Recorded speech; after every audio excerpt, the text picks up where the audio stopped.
Good afternoon. My name is Grant Robichaux, and today I'm here to talk about fire prevention. So let's talk first about the basics and define what different types of fire prevention, being education, enforcement, and engineering. So education refers to providing the public and civil workers with information about risks and steps to take in prevention of a fire.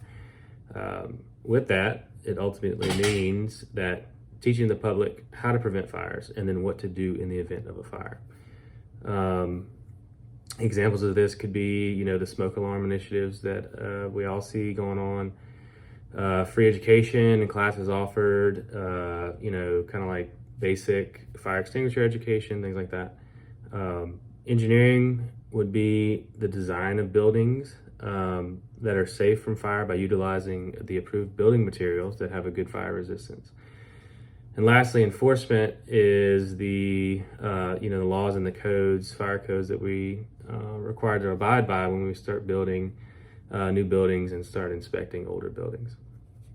So in this jurisdiction, the fire codes are enforced by the Louisiana State Fire Marshal and his subsequent deputies.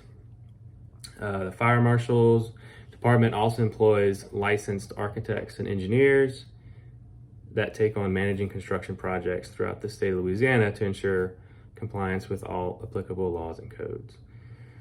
Being somewhat rural, there's no true fire testing sites around here that determine fire resistance of building materials. However, on the Fire Marshal's website, you can find resources from Underwriters Laboratory, UL, that gives information on testing fire-resistant construction materials.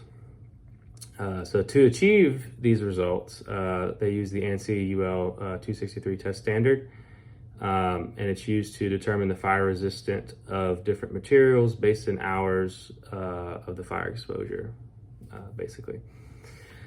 So with this information, the deputies are architects and engineers under the direction of the fire marshal enforce what materials can be used for new buildings based on the risk.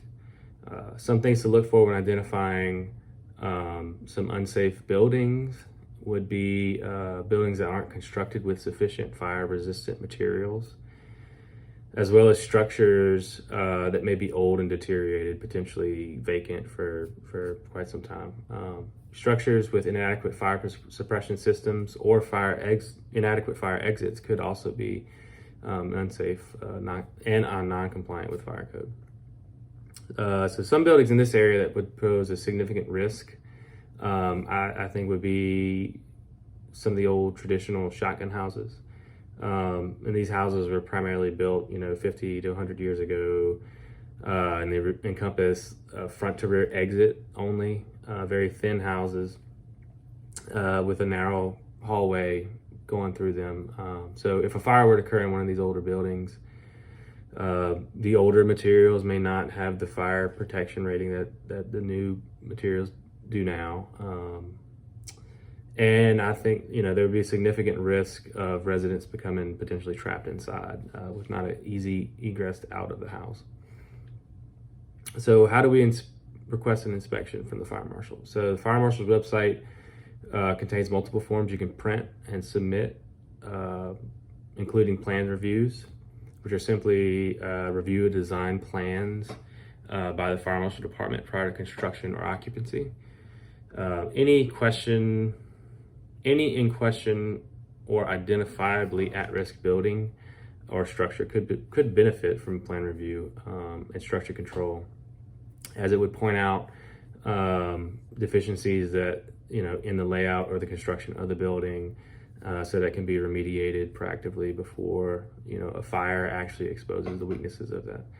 So in conclusion, I think it's important to take the time and learn the lessons before you learn the lessons from a fire, because not only is it going to cost money, time, you have a potential loss of life.